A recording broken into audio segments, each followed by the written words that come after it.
A tale of survival. At this point, you're likely asking yourself, where exactly did the commerce crash, and which desert is James planning to venture into with his men?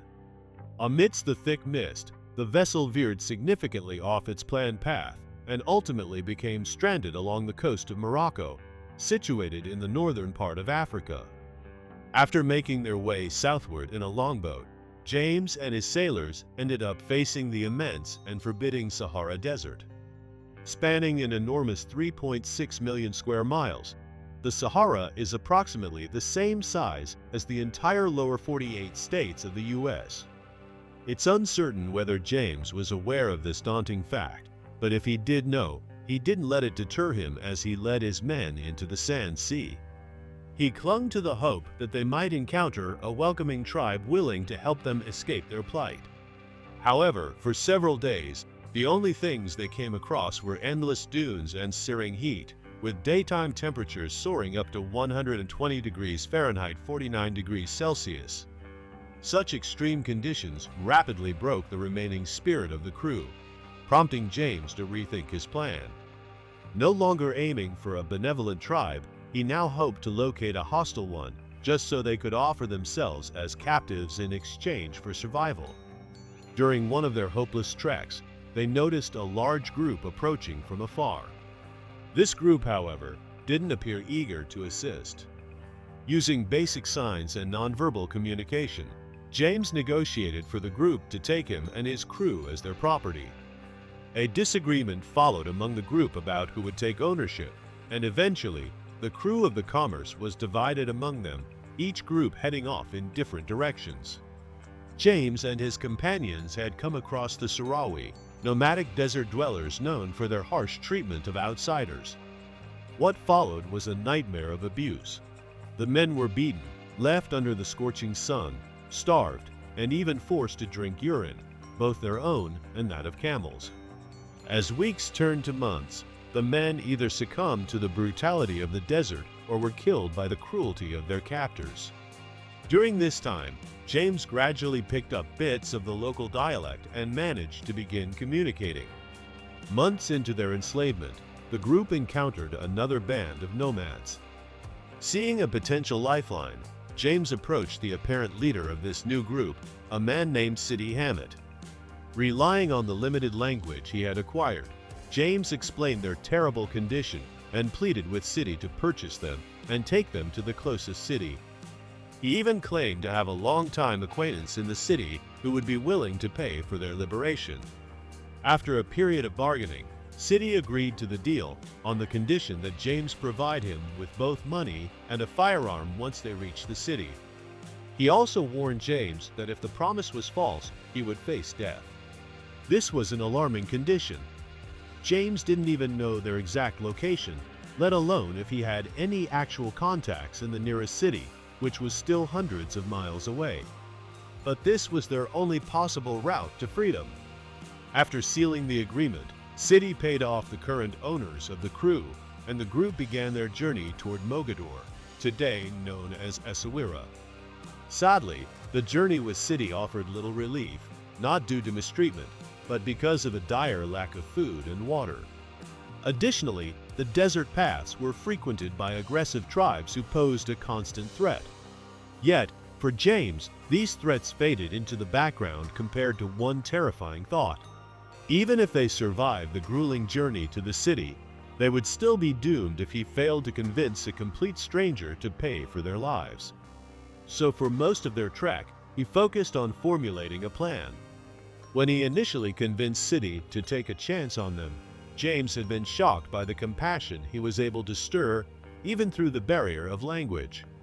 One evening, amid their harsh travels, James took out paper and a pencil and began crafting a heartfelt narrative of their ordeal. Each sentence was written with the intent of evoking empathy, and he had to steady himself emotionally as he worked, aware that everything rested on this message. Once he finished, he folded the note and placed it securely inside his coat. Some days later, despite everything they had endured, the survivors finally reached the outskirts of the city and made camp. Sidi planned to go into town alone to find James' alleged friend.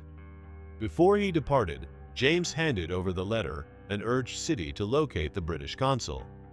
With that, City turned and walked toward the city, the letter in hand, as James watched the horizon anxiously, knowing that if City came back alone, it would mean death for all of them. Inside Mogador, City asked around for the consul, and by chance, encountered the assistant of a British trader, probably the closest person to an official consul in the city. The assistant brought City to his employer, a man named William Wilshire, who took the note James had written with all his remaining hope. Back at the camp, James' gaze was fixed on the desert line. All he needed was to see two silhouettes. If City returned with another man, it would mean salvation. The moments ticked by like hours. At last, through the shimmering desert air, James spotted movement. It was City, and he was not alone. As the two approached, dismounted from their camels, James broke into tears. William walked up to the weakened captain and embraced him.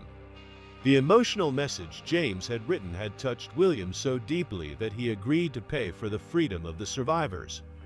At long last, the nightmare for James and the remaining sailors had come to an end. When he first set sail, James stood tall at 6 feet 1 inch and weighed 240 pounds. At the time of his rescue, he was reduced to just 90 pounds.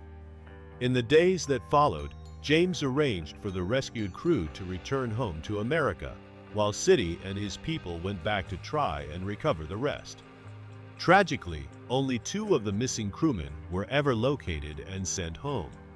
The rest were lost, as word reached James that both City and his brother were killed by bandits during their search.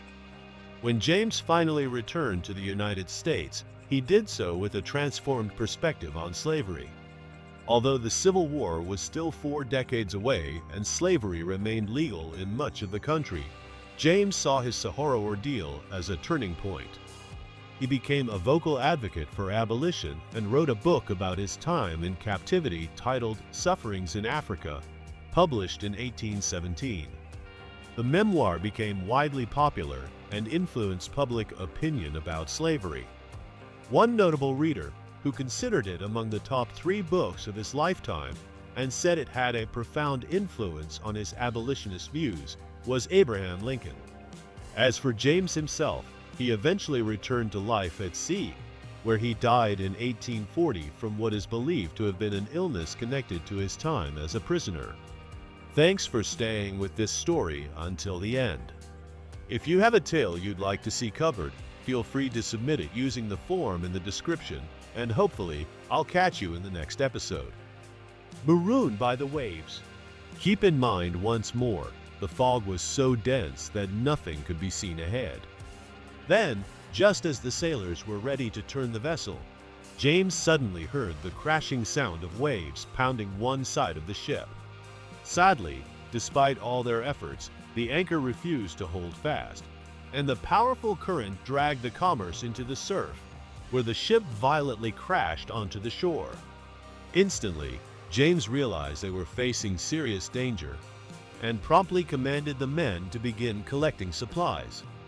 Several crew members started emptying wine bottles from the cargo hold, replacing the contents with fresh drinking water. While they did this, waves battered the ship, and the rest of the men worked to prepare a longboat for their journey to land. Amid the chaos, the crew moved with purpose, gathering 5 to 6 barrels each of water and wine, 3 barrels of bread, and 4 barrels filled with salted meat. Once the last of the provisions were loaded into the longboat, James ordered the men to throw overboard any items that could float, like trunks, chests, and other gear that the waves might carry ashore. When finished, they boarded the longboat and pushed off, only to be immediately hammered by the crashing waves.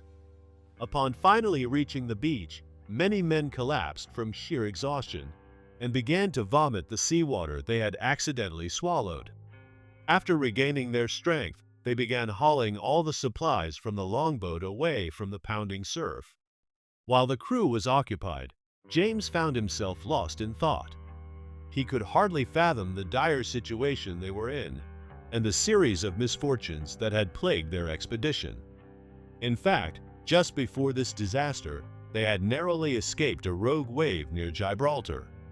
Never before in his career had he encountered so many near disasters and hardships, and now he had no clue where they were located, meaning he couldn't tell if they were in hostile lands. Then, just as he hoped no other humans would appear, an older man with dark skin emerged on the shore. Scattered across the beach were trunks and chests, some broken open by the relentless waves, with the crew's clothes strewn over the sand. The man, dressed in simple cloth garments, began collecting the shirts and pants belonging to the crew. Seeing this, James realized he had to be cautious, so he slowly approached the man. As he neared, he observed that the man was about 5 feet 8 inches tall, with thick, untidy hair, a matching beard, reddened eyes, and appeared to be of Arab heritage. As James moved forward, he tried every possible gesture to show he came in peace and friendship, but the man remained wary. Shortly after, 2 women joined the man, presumed to be his wives, along with several children. The man turned away from James and went back to gathering the crew's belongings, with his family helping him. They carefully spread each item out on the beach to dry. Believing there must be others nearby, James chose not to protest and let them keep the clothing. Returning to his men, James' main concern was inspecting the ship to determine if repairs were possible. The longboat had also suffered damage that required fixing, but they needed supplies from the still floating commerce to do so. He dispatched several crew members to swim to the ship to retrieve anything useful for repairing the longboat. They came back with long nails, which James began using to seal cracks and holes in the boat. While some crew examined the commerce and others helped with the longboat repairs, the group of people returned and stole the sail the crew had used for a tent. James selected a few men to guard the provisions as he hurried to fix the boat, aware that they needed to escape these people as fast as possible. By then, the locals had shown they possessed hatchets and knives, but James knew surrendering their supplies would mean certain death for the 12 stranded men. Despite their hostility, one of the children approached the crew's camp with a burning stick and offered fire, which the crew used to cook a large meal that evening. Just before sunset, the people seemed to signal they were settling in for the night. Nonetheless, the crew kept watch in shifts, knowing they had to protect their remaining supplies carefully. As the night grew calm, James couldn't shake his guilt about their plight. He had never experienced a shipwreck before, and he felt responsible for placing his men in such a dreadful situation. But despite the weight of these thoughts, exhaustion eventually claimed him, and he fell asleep. The following morning, the men awoke to find the old man returned to the shore. This time, he carried a long iron spear and began threatening them, as if preparing to hurl it at the stranded crew. Oceanbound Ordeal. During the summer of 1815, a dense fog surrounded Captain James Riley and his vessel, as they became disoriented off the African coastline. Blinded by the mist, the ship eventually crashed violently onto the shore of an unfamiliar land. This marked the beginning of a terrifying chain of events, not because of the terrain itself, but rather because of the people they encountered there. This is the chilling account of Captain Riley's ordeal, and as always, viewer discretion is strongly advised.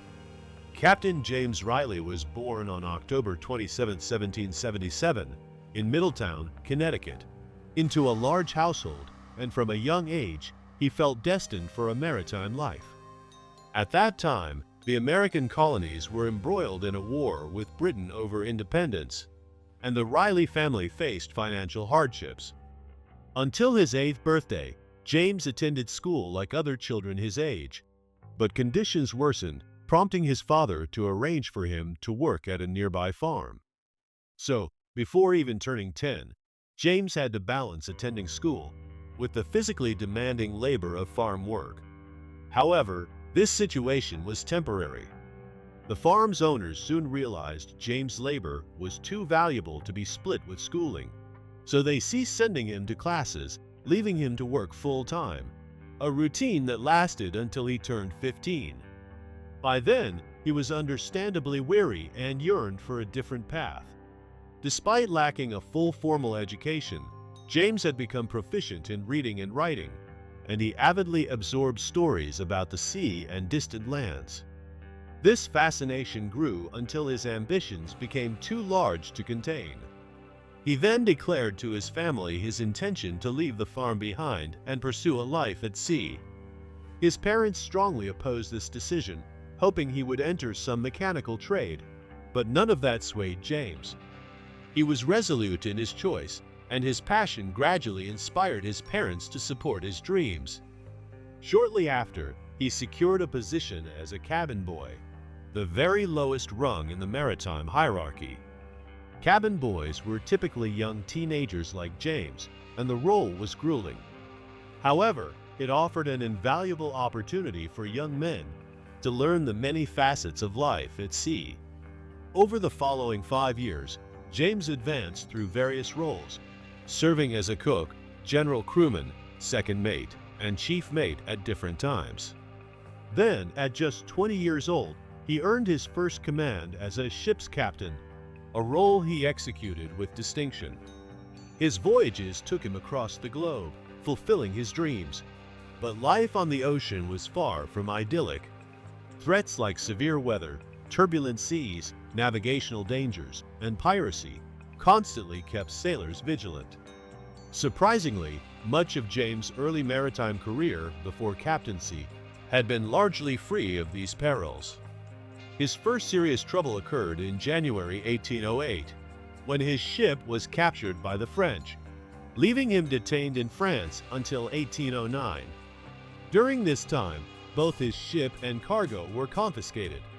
He made the best of his captivity by traveling throughout France and studying new languages. Eventually, he returned to America without a ship and completely broke due to the losses. Back home, James married and fathered 4 children, but the sea's call remained irresistible. Determined to rebuild his fortune, he spent the next 2 years transporting goods to Spain, Portugal, Brazil, and the West Indies. Unfortunately, the costs of these expeditions outweighed his profits, and once again, he faced financial ruin. To make matters worse, as the War of 1812 erupted between the United States and Britain, opportunities for profit at sea abounded, but they involved smuggling goods prohibited by wartime laws. James, however, was a man of principle. Though desperate to provide for his family, he refused to compromise his integrity for wealth, fleeing the arid wilderness. Even worse, James spotted some nearby cliffs and noticed a caravan of camels making their way down toward the shoreline, and he immediately understood what was unfolding. The people were coming to seize them and take them captive. He quickly spun around and dashed toward the beach where the longboat lay, grasped a lengthy pole, and hurried back to the group.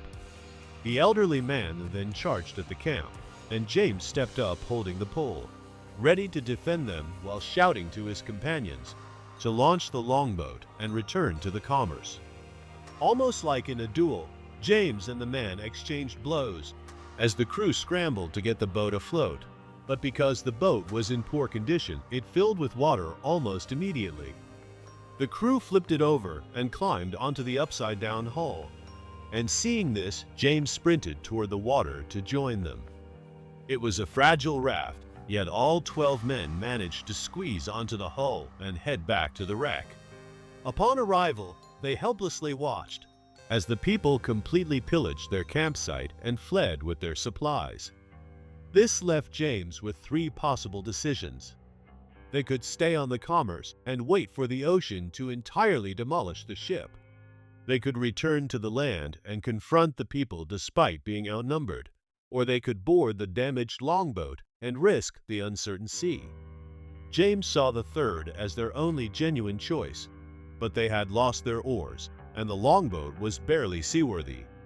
Essentially, they were still left with almost no real options.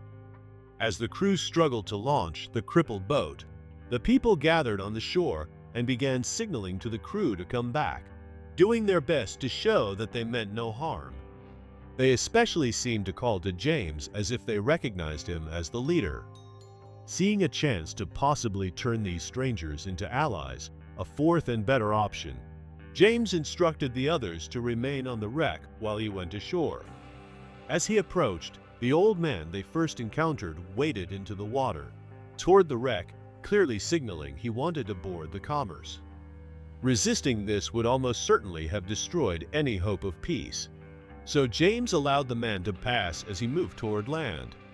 When he reached the shore, two younger men met him, helping him out of the water by grabbing each arm. Then, as he stood on the sandy beach, women and children brandished daggers, knives, and spears, pressing the blades against James' body. It was a trap. Sadly, none of the crew noticed this while they helped the old man board. James tried shouting for them not to let the old man leave until he was freed, but the crashing waves drowned out his voice.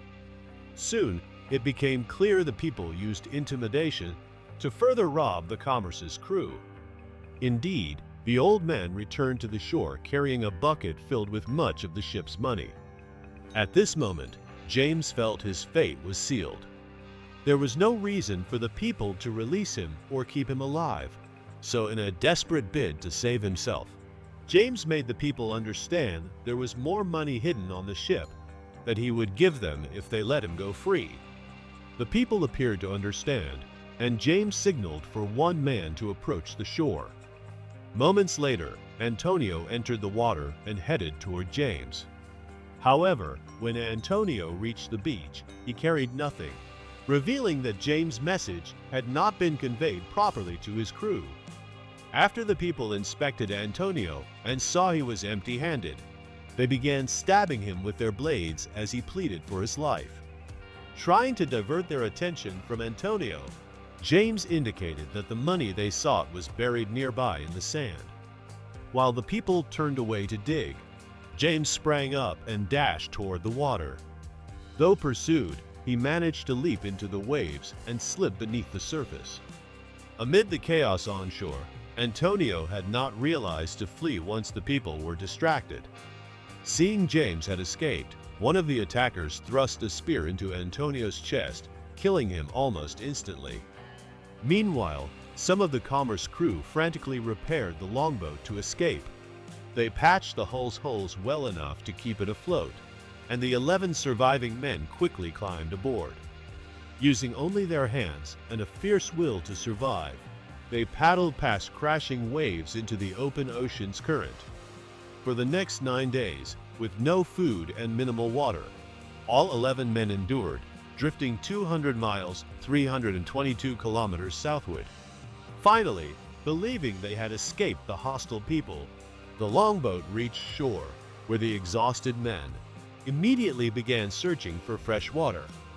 While the crew searched, James climbed one of the cliffs to get a view of the inland terrain.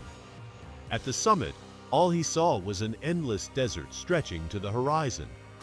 Fortunately, the men found fresh water and drank their fill, as James prepared to venture into the vast desert ahead. Misty Journey. Once the dust had settled after the war, James finally secured a position as captain of a 2-masted vessel named the Commerce of Hartford.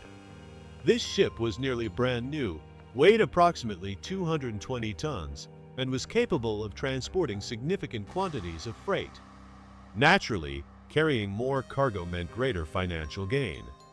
Most importantly, James did not have to compromise his ethics by transporting illicit merchandise. He assembled a crew of 10 men, and on May 6, 1815, the ship departed via the Connecticut River, destined for New Orleans. Several weeks later, the Commerce arrived at Orange Key, situated between Florida and the Bahamas, where James adjusted their route to follow along the Great Bahama Bank.